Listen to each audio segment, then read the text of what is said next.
no se trata de ensalzar o despreciar a dos creaciones políticas más importantes que nos ha dado la antigüedad, sino de comprenderlas, comprender que sus defectos son el reverso de sus cualidades.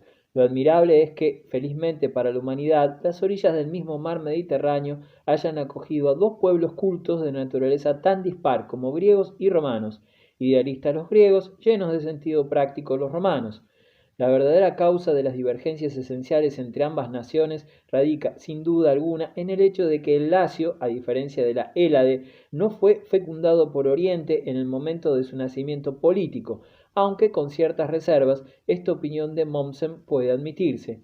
He aquí lo que nos cuenta la leyenda. En el Lacio, el país de los latinos, había varias ciudades y una de las más antiguas era Alba Longa, fundada por el troyano Julus, llegado al Lacio con su padre Eneas, después de diversas aventuras. Reinaba allí en el siglo VIII a.C. un rey llamado Numitor, hombre apacible y bueno. Su hermano menor, Amulio, cruel y ambicioso, expulsó a aquel rey del trono y mandó asesinar al hijo de Numitor y consagrar a su hija al servicio de la diosa Vesta, protectora de la familia y del hogar, para impedir que Numitor pudiera tener herederos. Las vestales se ocupaban de mantener el fuego sagrado que ardía en el altar de la diosa y estaban obligadas a la más rigurosa castidad.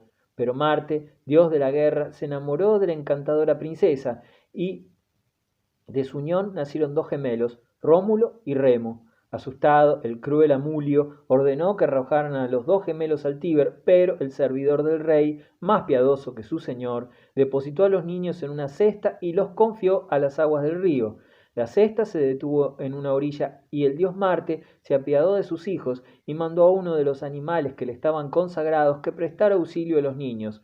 Una loba sedienta vino a beber a la orilla del río y los alimentó con su leche. Un pastor que descubrió a los dos niños los llevó a su casa y cuidó de ellos. Los pequeños crecieron en un ambiente sano junto a los hijos de los pastores y se fortalecieron luchando con las fieras y los bandidos. Un día Numitor los encontró y por las preguntas que hizo al pastor acerca de ellos, intuyó que se trataba de sus nietos. Numitor les reveló todo el daño causado por Amulio. Entonces Rómulo y Remo reunieron una tropa de pastores que se apoderaron del usurpador, le dieron muerte y luego devolvieron el trono a su abuelo. Ellos se instalaron en una colina cerca del lugar donde fueron alimentados por la loba y la rodearon con un muro de piedra. Así cuenta la leyenda los comienzos de la ciudad de Roma. Rómulo fue el primer rey de la ciudad, pero Remo, envidioso, quiso demostrarle su superioridad insultándole en público y saltando por el muro que su hermano había construido. Rómulo se encolerizó tanto que se abalanzó sobre su hermano y lo mató, exclamando: «Esto le ocurrirá a quien atraviese los muros». El tema del niño encontrado y salvado milagrosamente aparece ya en la leyenda babilónica de Sargón I, en la persa de Ciro y en la griega de Edipo. En el primer relato, el niño es dejado cerca de la orilla. En los dos últimos, los pequeños son salvados por un pastor, y ambos motivos aparecen en la leyenda romana. La época del primer asentamiento humano en Roma se remonta, sin duda, más allá del 753 a.C., quizás antes del año 1000. Roma no se hizo en un día. Es evidente que el desarrollo de la ciudad no puede explicarse solo por la energía de su población, sino que contribuyeron también circunstancias geográficas y económicas. Roma era una de tantas ciudades pequeñas que antaño llenaron la campaña. La mayor parte ha desaparecido, pero Roma existe todavía y sigue siendo una urbe de importancia mundial. Se elevó muy por encima de las demás ciudades griegas, gracias en parte a su posición favorable en el Tíber, la arteria del Lacio. Roma debe significar ciudad junto al río, cuya desembocadura permitió el asentamiento de un puerto muy frecuentado, el único de Italia central en aquella época. Las colinas de piedra volcánica en donde Roma surgió constituían el primer lugar que ofrecía excelentes posibilidades defensivas.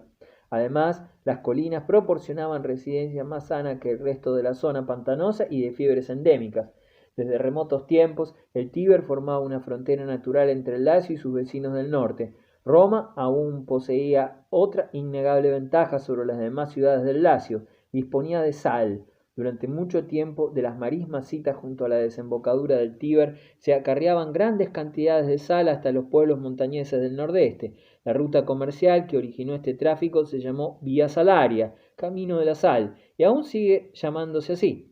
Roma era, pues, el lugar del Lacio que mejor se prestaba al establecimiento de una ciudad fortificada y comercial. Levantada al principio sobre una colina, se fue extendiendo después hasta ocupar 7, por lo que se le denominó la ciudad de las 7 colinas. En la Roma de nuestros días no se aprecian estas colinas, debido a que las devastaciones sufridas por la ciudad en la antigüedad y en el medioevo, destrucción total solo ha sufrido una en el año 387 a.C., invasión de los galos. Pero la época del emperador Nerón, por ejemplo, buena parte de la urbe fue destruida por un incendio. Después de tales cataclismos se levantaban nuevos barrios sobre las ruinas anteriores, lo que explica que el suelo entre colina y colina sea en algunos lugares unos pocos metros más elevado que el primitivo. En la antigüedad, más que ahora, la urbe era un organismo vivo y sus habitantes vivían con mayor intensidad que nosotros la vida de su ciudad, y ninguna como Roma supo captar la preocupación de sus ciudadanos. Ninguna otra despertó un orgullo semejante, un patriotismo igual, a la vez noble y mezquino. Para los romanos estaba por encima de las demás. Roma era la ciudad por antonomasia. El rapto de las Sabinas. Para que la ciudad creciera con más rapidez, Rómulo dio asilo a los fugitivos de todos los poblados y aldeas cercanos, y ello motivó que acudieran a establecerse en Roma muchos desterrados y aventureros. A causa de ello, los pueblos vecinos no quisieron mantener contacto con una población de tan dudosa fama. Entonces, seguida de grandes concursos deportivos. Con este pretexto, los habitantes de otras ciudades que deseaban visitar la nueva urbe decidieron hacerlo, pese a la detestable reputación de sus habitantes. Los sabinos, pueblo originario de los Apeninos, acudieron en tropel durante las competiciones y a una señal de Rómulo, los romanos se abalanzaron sobre los espectadores y raptaron a las muchachas sabinas. Cuando los invitados regresaron a sus hogares y se recobraron un tanto, reemprendieron el viaje a Roma para castigar a Rómulo y a sus insolentes súbditos. El combate fue terrible, pero las sabinas, desmelenadas y desgarrados los vestidos, mediaron en la refriega para separar a los combatientes. El hecho no tenía remedio, ya eran esposas de los romanos, ¿para qué pues luchar? Por eso suplicaban a los sabinos, no matéis a nuestros maridos, y a los romanos, no matéis a nuestros padres y hermanos. Esta inesperada intervención ocasionó una reconciliación general. Los antagonistas no solo pactaron la paz, sino también un tratado de alianza. Romanos y sabinos formarían un solo pueblo, y ambos se establecerían en una de las colinas de Roma. Así al menos lo cuenta la leyenda. La leyenda de los reyes romanos. El sucesor de Rómulo fue Numa, el ceremonioso, elegido rey gracias a la simpatía que despertó en sus compatriotas su sabiduría y amor a la justicia. Se le atribuye la reglamentación de las ceremonias y costumbres religiosas de los romanos. Confió la dirección del culto a sacerdotes colegiados. Uno de estos organismos estaba compuesto por los augures, que interpretaban la voluntad de los dioses por el vuelo de las aves y otros presagios. Otra función religiosa de importancia capital era la adivinación mediante el examen del hígado y las vísceras de animales sacrificados. Numa edificó un templo a Jano, el Bifaz, dios del tiempo, santuario que solo se abría cuando había guerra. Durante todo el largo reinado de Numa nunca fue preciso abrir las puertas del templo, pero después solo se cerraron una vez en toda la historia de Roma hasta el emperador Augusto. Tulio el Hostil, sucesor de Numa, fue muy belicoso, que incluso declaró la guerra a Alba Longa, la metrópolis de Roma, pero los ejércitos de ambas ciudades, alineados para lanzarse uno contra otro, no se decidían a entablar una batalla que juzgaban impía entre dos ciudades unidas por tantos lazos. Al fin determinaron zanjar el conflicto con un duelo. En las filas de ambos ejércitos había 3 hermanos, los 3 Horacios en el ejército romano y los 3 Curiacios en el de Alba Longa.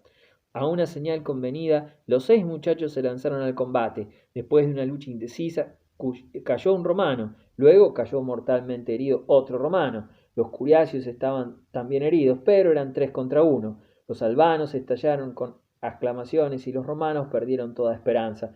En una estratagema para separar a sus adversarios, el Horacio superviviente emprendió la fuga.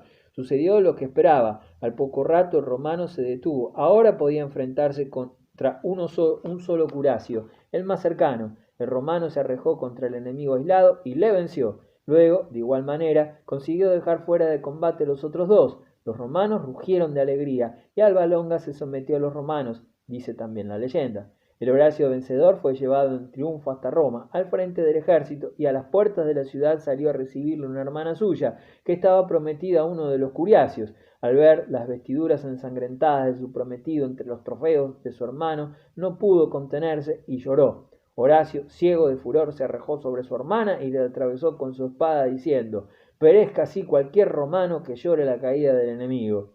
Este horrible acto del vencedor acalló las aclamaciones de los romanos, y a pesar del inmenso servicio prestado a su patria, Horacio fue detenido y condenado a muerte, pero el pueblo escuchó la súplica del anciano padre y perdonó a su último hijo.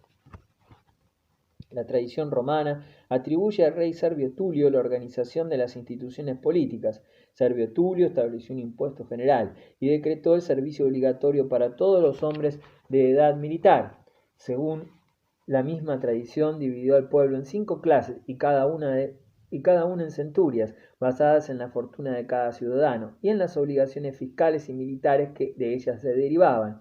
Esta clasificación era válida tanto en el campo de batalla como en el foro, donde se reunía la asamblea popular. Los conceptos de soldado y ciudadano se identificaban de tal forma que las deliberaciones de los representantes del pueblo estaban influidas por la disciplina militar.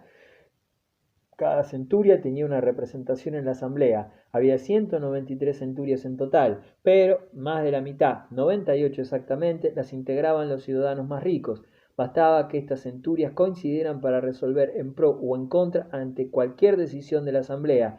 Por el contrario, la quinta clase casi nunca tenía ocasión de votar. El sistema gubernamental establecido por Servio Tulio funcionaba como un régimen aristocrático disfrazado de democracia. Otro elemento aristocrático de aquella sociedad era un consejo de ancianos, comparable a la institución homónima de España y en el aerópago ateniense. Se reunía en la curia, uno de los edificios oficiales del foro. Este venerable consejo, compuesto de 300 pater familias o patricios, se llamaba Senado. Su solidez y su competencia política, su unidad y su patriotismo, su fuerza y su indomable valor hicieron el Senado romano el cuerpo político más importante que haya existido jamás, dice Mommsen. Era una especie de asamblea de reyes que sabían combinar su devoción a la república con un despotismo vigoroso. No ha existido ningún estado que haya poseído un organismo representativo tan poderoso y tan digno.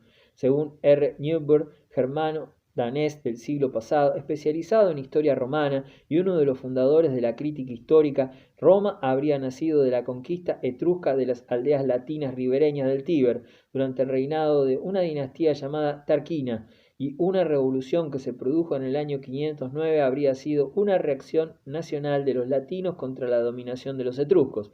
En efecto, parece que hubo una familia de tarquinos que reinó en Roma y fue expulsada de ella. Se cree haber encontrado su tumba familiar en la ciudad etrusca de Caere, lo que podría corroborar esta teoría, es decir, un relato legendario que encubre un hecho histórico.